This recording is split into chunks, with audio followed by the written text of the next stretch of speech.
And welcome back.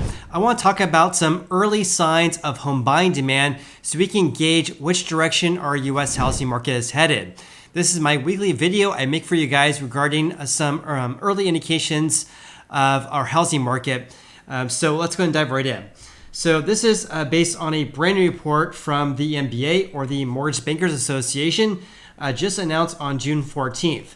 So, and by the way, in today's video, I'm going to touch on applications for home loans, according to the MBA, also home showings, Google searches for homes for sale, pending home sales, and of course, much, much more to gauge which direction our market is headed here. Anyways, that's a brief synopsis of what's happening in today's video. So anyways, today, which is June 14th, the MBA announced that applications for home loans increased by 7.2% compared to last week. This report covers the week ended June 9th this year. So of course, applications for home loans includes refis plus purchases. Obviously, refis is more impacted by the direction in mortgage rates than anything else. But of course, applications for home loans to buy houses is a very good indication of early signs of home buying demand. So the MBA's refi index increased 6% from last week, but still down by 41% from the same week 1 year ago. Meanwhile, the seasonally adjusted purchase index, a measure of the amount of people submitting applications to buy houses, increased by 8% from 1 week ago. However, it's still down by about 27% compared to 12 months ago. And Joe Kahn, who's the MBA's vice president and deputy chief economist, stated the following here. Applications were up over the past week, but remained well below levels from 1 year ago.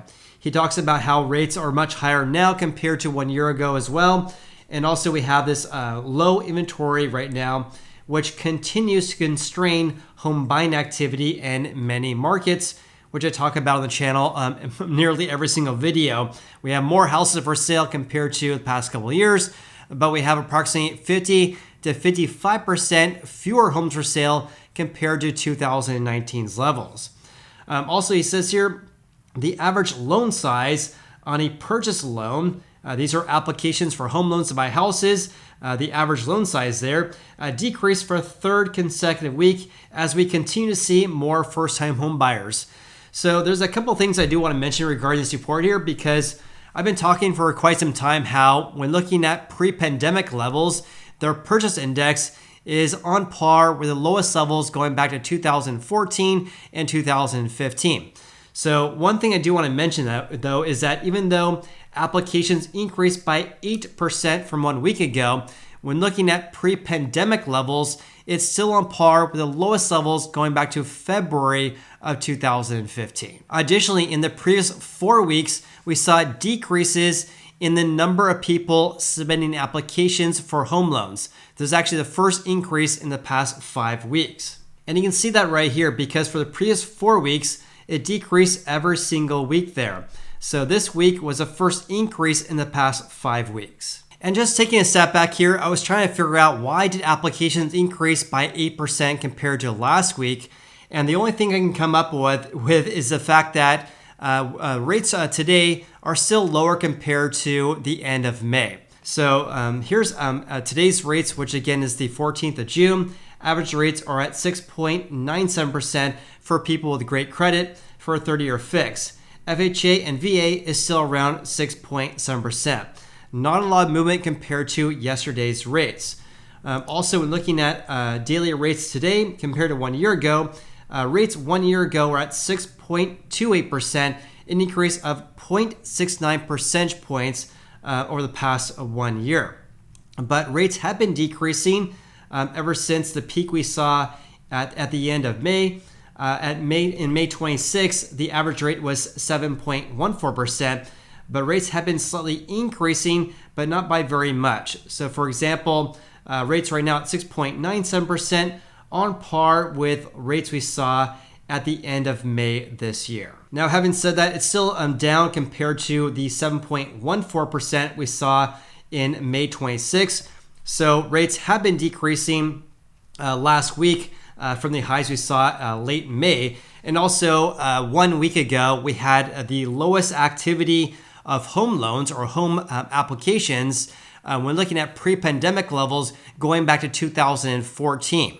So an 8% increase from a very low number is still a very low number, right? Okay, let's change gears slightly here and talk about Google searches for homes for sale because the index right now, at least for the week ended June 10th, is at 87. 1 year ago, it was 99. This means there's approximately 12% fewer searches on Google for homes for sale compared to 12 months ago. All right, let's have a look at the number of real estate showings across North America according to showingtime.com for the 7-day moving average as of June 13th. Because this year, it's an increase of 19.3% compared to the first week this year. Whereas last year, it was only a gain of 3.2% compared to the first week that year.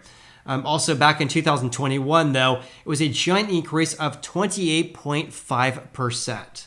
So in other words, compared to the first week each year, we have more real estate showings this year compared to last year, but still well below 2021's levels. Something to keep in mind as well is that back in May last year, that's really when our housing market really took a downturn, to say the least, because we saw a huge decrease in real estate showings, a huge decrease of contracts being signed, and also giant increases of housing inventory because we saw a lack of people shopping for houses and also placing offers. Whereas this year, we're not seeing that because we're not seeing this sticker shock like we saw last year. I mean, think of last year. Start of the year, we had rates around 3%. And by the time we hit May, rates were already over 5%. Actually, what were they? 1 year ago, rates were at 6.28%. So rates approximately doubled in about 5 months, or about 6 months last year, whereas this year, rates have remained very, very high, but they did not double like they did last year. That's one reason why we're seeing home showings at a greater level this year compared to last year. So we're also seeing as well is a decrease of pending home sales, a measure of contracts being signed between buyers and sellers, because according to Redfin, for the 4 weeks ended June 4th, we saw a 16.6% decrease in pending home sales compared to 1 year ago. So approximately 87,000 pending sales. 1 year ago at this time, there was around 104,000. Also back in 2021 at this time, there was around 116,000 pending home sales versus about 87,000 this year. In my personal opinion, one of the main reasons why we're seeing a decrease of contracts being signed is because we have rates at around 7%.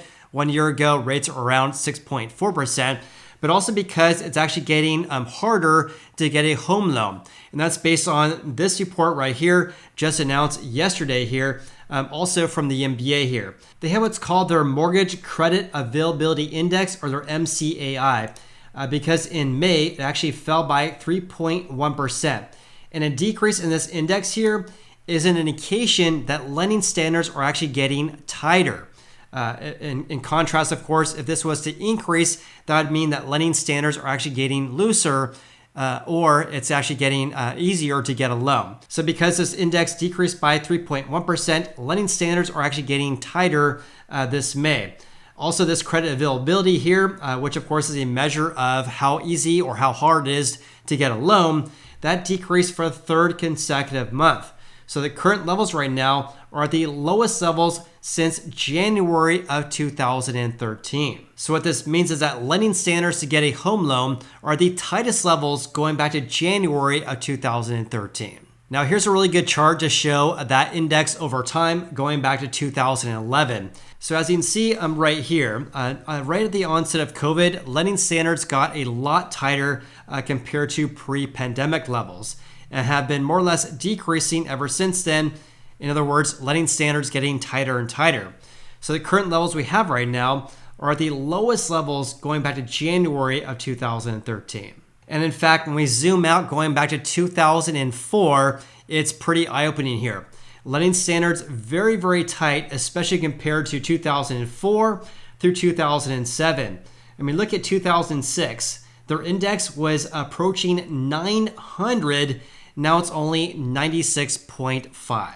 So of course, what this means is that back in 2006, lending standards were about 10 times looser than we have right now. The reason why I brought up that report is that if lending standards are the tightest levels going back to January of 2013, this means this is going to limit the amount of people who could buy a house, right? If lending standards are getting very, very tight, that will limit the number of closed home sales in the weeks and months ahead. And also to take a step further here, if we were to assume that if the buyer pool of houses for sale decreases, that would put downward pressure on home prices this year.